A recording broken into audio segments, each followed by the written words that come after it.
إن الحمد لله نحمده ونستعينه ونعوذ بالله من شرور أنفسنا ومن سيئات أعمالنا من يهده الله فلا مضل له ومن يضلل فلا هادي له وأشهد أن لا إله إلا الله وحده لا شريك له وأشهد أن محمدا عبده ورسوله أما بعد۔ معزز ناظرین، دوسرے پارے کے خلاصے کا آغاز ہے۔ دوسرے پارے کا آغاز اللہ رب العالمین نے اس بات سے کیا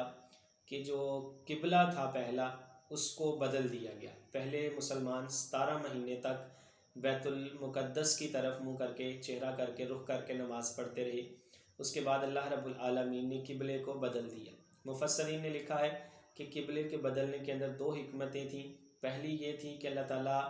آپ صلی اللہ علیہ وسلم کو یہ بات سمجھانا چاہتے تھے کہ آپ کی پیروی قبلہ بدلنے کے بعد بھی کون کرتا ہے، یعنی خالص مومن کون ہے اور جو منافق ہے وہ کون ہے، ان کے درمیان امتیاز قائم ہو جائے، فرق قائم ہو جائے، پتہ چل جائے کہ کون مسلمان ہے اور کون منافق ہے۔ دوسری وجہ یہ تھی کہ اللہ تعالیٰ نے جو نبوت اور رسالت تھی اس کو بنی اسحاق سے بنی اسماعیل کی طرف کنورٹ کرنا تھا، تو اس وجہ سے بیت اللہ کو قبلہ بنایا گیا اور بیت المقدس سے مسلمانوں کا جو چہرہ اور رخ تھا وہ بیت اللہ کی طرف کر دیا گیا۔ اور یہ نبی صلی اللہ علیہ وسلم کا اپنا بھی پسندیدہ، اپنی بھی پسند تھی کہ جو قبلہ ہے وہ بیت اللہ ہو۔ اس کے بعد اللہ تعالیٰ نے اس صورت کے اندر فاذکرونی اذکرکم واشکروا لی ولا تکفرون، اس چیز کا ذکر کیا کہ جو کوئی بندہ میرے خاطر، میرے دین کی خاطر اور میرے دین کی اشاعت اور پھیلاؤ اور نشر کرنے کے لیے جو مصیبتیں، جو پریشانیاں، جو دکھ برداشت کرے گا، تو اللہ تعالیٰ کہتے ہیں کہ میں اسی طرح اس کے ساتھ کوآپریٹ کروں گا، تعاون کروں گا۔ یعنی جو بندہ اللہ کے لیے اپنی جان قربان کرے، اللہ کے لیے اپنا مال قربان کرے، اللہ کے لیے اپنا سکھ اور چین اور راحت اور آسائشیں اور سہولتیں قربان کرے گا، تو اللہ رب العالمین دنیا اور آخرت میں اس کے ساتھ آسانیوں والا نظام اور سسٹم برقرار کریں گے۔ اللہ تعالیٰ اس کا ساتھ دیں گے، اللہ تعالیٰ اس کی حمایت کریں گے، اللہ تعالیٰ اس کی فیور کریں گے، اللہ تعالیٰ اس کی نصرت کریں گے۔ پھر اس صورت کے اندر اللہ رب العالمین نے شہید کے مقام اور مرتبے کو بھی واضح کیا کہ وہ لوگ جو اللہ کے راستے میں اپنی جان قربان کر دیتے ہیں تو اللہ کہتے ہیں کہ ان کو تم مردہ نہ کہو، بل احیاء ولکن لا تشعرون، بلکہ وہ زندہ ہیں اللہ کے ہاں لیکن تمہیں ان کی زندگی کا شعور نہیں۔ اس کے بعد اللہ رب العالمین نے اس پارہ کے اندر انسان کو جن چیزوں سے آزمایا جاتا ہے ان کا ذکر کیا۔ وَلَنَبْلُوَنَّكُم مِّنَ الْخَوْفِ وَالْجُوعِ وَنَقْصٍ مِّنَ الْأَمْوَالِ وَالْأَنفُسِ وَالثَّمَرَاتِ وَبَشِّرِ الصَّابِرِينَ۔ اللہ تعالیٰ کہتے ہیں کہ میں تمہیں خوف کے ذریعے، میں تمہیں بھوک کے ذریعے، میں تمہیں جان کے اندر کمی کر کے یعنی قتل، اور میں تمہیں پھلوں کے اندر کمی کر کے آزماؤں گا، لیکن خوشخبری ان لوگوں کے لیے ہے جو یہ ساری قربانیاں دیں اور صبر اختیار کریں۔ پھر اللہ نے یہ بات بھی کہی کہ جب مسلمانوں کے اوپر مصیبت، پریشانی، دکھ، حزن، ملال، تنگی، ترشی، اس طرح کے حالات پیدا ہو جاتے ہیں تو ان کا رویہ کیا ہوتا ہے؟ اللہ کہتے ہیں والذین اذا اصابتهم مصیبہ قالوا انا للہ وانا الیہ راجعون۔ جب مصیبت ان کے اوپر آتی ہے تو وہ کہتے ہیں یہ اللہ ہی کی طرف سے ہے اور ہم نے اللہ ہی کی طرف لوٹ کر جانا ہے۔ وہ روتے نہیں، چیختے نہیں، چلاتے نہیں، گریبان نہیں پھاڑتے، ٹھیک ہے، وہ اللہ رب العالمین کی طرف سے آئی ہوئی مصیبت اور پریشانی کو قبول کرتے ہیں اور ان کو پتہ ہے کہ جب ہم اس مصیبت اور پریشانی سے آگے جائیں گے تب ہمارے لیے آسانی، آرام اور راحت ہمارا مقدر بن جائے گی۔ پھر اس صورت کے اندر اللہ رب العالمین نے حلال اور حرام کا ذکر کیا ہے کہ اللہ تعالیٰ کہتے ہیں یا ایھا الناس کلوا مما فی الارض حلالا طیبا، کہ جتنی بھی چیزیں دنیا میں پاک اور صاف ہیں وہ ساری تمہارے لیے حلال کر دی گئیں، اور ساتھ اللہ نے کہا ولا تتبعوا خطوات الشیطان، شیطان کے قدموں کی پیروی نہ کرو، انہ لکم عدو مبین، وہ تمہارا کھلا دشمن ہے، انما یأمرکم بالسوء والفحشاء،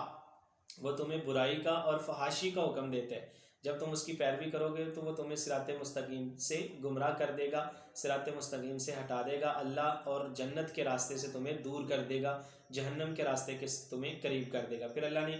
وہ چیزیں جو حرام ہیں ان کا ذکر کیا۔ اللہ تعالیٰ کہتے ہیں انما حرم علیکم المیتۃ والدم ولحم الخنزیر وما اہل بہ لغیر اللہ فمن اضطر غیر باغ ولا عاد فلا اثم علیہ۔ اللہ تعالیٰ کہتے ہیں کہ بے شک میں نے تمہارے اوپر مردار کو، خون کو اور سور کو اور جو چیز اللہ کے علاوہ کسی اور کے لیے ذبح کی جائے اس کو حرام کر دیا ہے۔ لیکن یہاں پہ اللہ رب العالمین نے ایک ریلیکسیشن بھی دی ہے، ایک ایکسیپشنل چیز بھی رکھی ہے، مستثنیٰ بھی رکھا ہے کہ اگر کوئی بندہ زندگی اور موت کی کشمکش کے اندر ہے اور اس کو کوئی مستند ڈاکٹر یہ تجویز دیتا ہے کہ آپ اس حرام چیز کا تھوڑا سا استعمال کر لیں گے تو آپ کی زندگی بچ سکتی ہے، تو اللہ تعالیٰ کہتے ہیں فَمَنِ اضْطُرَّ غَيْرَ بَاغٍ وَلَا عَادٍ، جو مجبور کر دیا جائے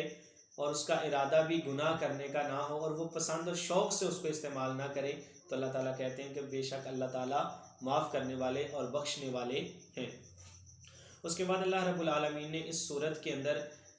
رمضان کے روزوں کی فرضیت کا ذکر کیا۔ اللہ تعالیٰ نے اس پارہ کے اندر فرمایا یا ایھا الذین آمنوا کتب علیکم الصیام کما کتب علی الذین من قبلکم لعلکم تتقون، اے ایمان والو تم پر روزے فرض کیے گئے جیسے تمہارے سے پہلے لوگوں پر فرض کیے گئے۔ اس کا مقصد کیا ہے؟ تاکہ تم متقی اور پرہیزگار بن جاؤ، اور اس کے روزے کے جتنے احکام تھے ان تمام احکام کو ساتھ اللہ رب العالمین نے اس پارہ کے اندر ذکر کیا۔ اس کے بعد اللہ رب العالمین نے اس پارہ کے اندر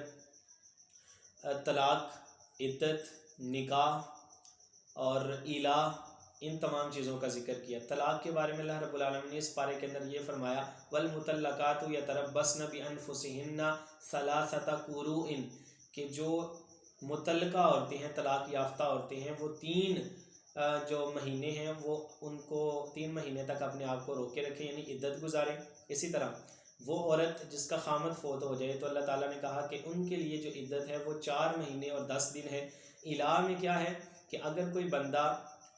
یہ قسم کھا لیتا ہے کہ میں اپنی بیوی کے قریب 4 ماہ تک نہیں جاؤں گا، تو اللہ نے لمٹ مقرر کر دی کہ 4 ماہ کے اندر اگر وہ اس کے پاس نہیں جاتا تو 4 ماہ کے بعد یا تو وہ اسے طلاق دے یا اس سے رجوع کرے۔ تو اللہ تعالیٰ نے اس طرح سے عورت کو تنگ کرنے کے حوالے سے جو معاملات تھے علاقے ان کو بھی دور کر دیا۔ پھر اللہ رب العالمین نے اس پارہ کے اندر حق مہر کے بارے میں ارشاد فرمایا کہ جو حق مہر ہے وہ ضرور ادا کیا جائے عورتوں کو جب ان کی شادی کا وقت قریب آتا ہے۔ تو اس کے بارے میں اللہ نے یہ حکم بھی نازل کیا کہ وہ کوئی کنفرم چیز نہیں ہے کہ آپ نے اتنا ادا کرنا ہے۔ اگر کوئی بندہ مالدار ہے تو وہ زیادہ دینا چاہتا ہے تو وہ زیادہ دے سکتا ہے، اگر کوئی کم دینا چاہتا ہے تو وہ کم دے سکتا ہے۔ ہر بندہ اپنی حیثیت، اپنی استطاعت، اپنی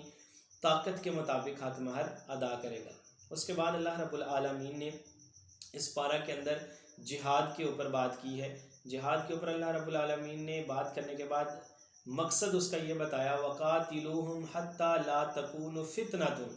کہ جو کافر ہیں ان کے ساتھ جہاد کرو، قتال کرو، لڑائی کرو یہاں تک کہ فتنہ باقی نہ رہے، وَيَكُونُ الدِّينُ لِلَّهِ، اور جو دین ہے وہ سارا کا سارا اللہ کے لیے ہو جائے۔ یعنی جہاد کا مقصد کیا ہے کہ فتنے کا خاتمہ ہو، ظلم کا خاتمہ ہو، ناانصافی کا خاتمہ ہو، اور ہر ایک کو اس کا حق ملتا رہے، کوئی کسی کو بلا وجہ تنگ نہ کرے، کوئی کسی کے اوپر ظلم جبر نہ کرے۔ اس کے بعد اللہ رب العالمین نے اس پارے کے اندر مرتد کے بارے میں وہ حکم واضح کیا کہ وہ بندہ جو پہلے مسلمان تھا بعد میں اسلام کو چھوڑا اور کافر ہو گیا، تو اللہ تعالیٰ کہتے ہیں ارتداد کی، مرتد ہونے کی جو سزا ہے وہ قتل ہے۔ یعنی جب کوئی بندہ اسلام کو چھوڑ کے کسی اور مذہب کو فالو کرتا ہے تو جو اسلامی حکومت ہے اس کے ذمہ یہ فرض ہے، اس کے ذمہ یہ واجب ہے کہ وہ اس کو قتل کر دے گی۔ اس کے بعد اللہ رب العالمین نے اس پارے کے اندر اللہ تعالیٰ نے اس پارے کے اندر طالوت اور جالوت جو طالوت بادشاہ جو تھا اور جالوت بھی ادھر سے بادشاہ تھا، اس کے بارے میں اس کے قصے کو بیان کیا ہے اس پارے کے اندر کہ طالوت اور جالوت دونوں جو تھے وہ لڑنے کے لیے تیار ہو جاتے ہیں۔ اس کا پس منظر کیا ہے کہ موسیٰ علیہ السلام کی جو وفات تھی اس کے بعد جو بنی اسرائیل تھے وہ اکثر کہا کرتے تھے اپنے اس موجودہ نبی سے کہ ہمارے لیے کوئی بادشاہ مقرر کرو، ہم ان سے کافروں سے اپنا بدلہ لینا چاہتے ہیں۔ تو اس نبی نے کیا کیا کہ اس نے کہا کہ ٹھیک ہے، میں تمہارے لیے ایک جو بادشاہ ہے، جو تمہارا لیڈر ہے، جو تمہارا قائد ہے، اس کو مقرر کر دیتا ہوں۔ تو اس نے طالوت کو ان کا بادشاہ مقرر کر دیا۔ جب ان کو طالوت کو ان کا بادشاہ مقرر کیا بنی اسرائیل کا، تو انہوں نے کہا کہ یہ کیسے ممکن ہے، ہم تو اس طالوت سے زیادہ حق رکھتے ہیں، اہلیت رکھتے ہیں کہ ہم بادشاہ بنیں۔ تو اللہ رب العالمین نے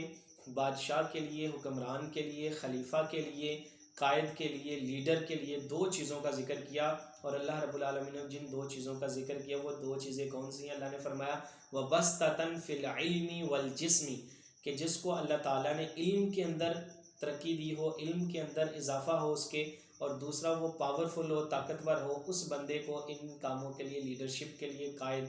بنانے کے لیے، اپنا رہبر اور رہنما بنانے کے لیے آگے پیش کیا جا سکتا ہے۔ پھر جو اس صورت کے اندر اللہ نے یہ بھی چیز ذکر کی کہ طالوت کی جو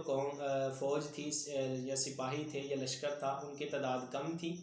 اور جو دوسرے تھے جالوت، اس کے جو لشکر تھے ان کی تعداد بہت زیادہ تھی۔ تو اب جب میدان جنگ میں دونوں آمنے سامنے ہوئے تو انہوں نے دیکھا کہ ان کی تو تعداد بہت زیادہ جالوت کے لشکر کی، تو جو طالوت کے لشکر کے وہ سپاہی تھے جن کا ایمان ابھی تھوڑا سا کمزور تھا، تو انہوں نے کہا کہ ہم ان کے ساتھ کیسے لڑ سکتے ہیں، ان کی تو تعداد بہت زیادہ ہے۔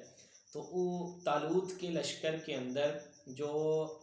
متقین تھے، پرہیزگار تھے اور پختہ ایمان کے حامل لوگ تھے، انہوں نے کہا، جو اللہ کے اوپر یقین رکھنے والے تھے، انہوں نے کہا کم من فئۃ قلیلۃ غلبت علی فئۃ کثیرۃ، کتنی ہی بار ماضی کے اندر ایسا ہوا ہے کہ تھوڑی جماعتیں زیادہ جماعتوں کے اوپر غالب آئیں، ان کے اوپر قدرت حاصل کی، ان کو اپنے کنٹرول میں کر لیا۔ اس کی مثال آپ یوں بھی سمجھ سکتے ہیں کہ غزوہ بدر ہوا تو مسلمانوں کی تعداد 313 تھی اور کافروں کی تعداد 1000 تھی، تو اتنی کم تعداد ہونے کے باوجود مسلمان جو تھے وہ غزوہ بدر میں فاتح ہوتے ہیں، غزوہ میں جیت جاتے ہیں۔ اصل چیز کیا تھی کہ اللہ کی نصرت، اللہ کی مدد، اللہ کی حمایت ان لوگوں کے ساتھ تھی جو صاحب ایمان تھی۔ پھر جب ان دونوں کا مقابلہ ہوا تو طالوت نے دعا کی اللہ تعالیٰ سے، وہ دعا کیا تھی؟ ربنا افرغ علینا صبرا وثبت اقدامنا وانصرنا علی القوم الکافرین، اے اللہ ہمارے جو دل ہیں ان کے اندر ثابت قدمی پیدا کر اور ہمارے قدموں کو جما دے، اور دشمن کے مقابلے میں ہماری مدد فرما، کیونکہ ہم تیرے ہی لیے لڑ رہے ہیں۔ تو پھر اللہ تعالیٰ نے جو طالوت تھا بادشاہ، اس کی قوم کو، اس کے لشکر کو، اس کی فوج کو فتح عطا کی، اور طالوت کی لشکر کے اندر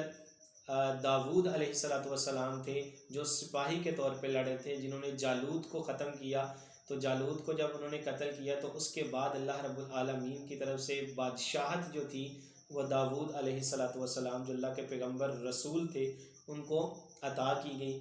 یہ دوسرے پارے کے اندر کچھ چند باتیں تھیں جو آپ کے سامنے میں نے ذکر کی ہیں۔ اللہ تعالیٰ سے دعا ہے کہ اللہ تعالیٰ مجھے اور آپ کو ان کو سمجھ کر ان کے اوپر عمل کرنے کی توفیق عطا فرمائے۔ وآخر دعوانا ان الحمد للہ رب العالمین۔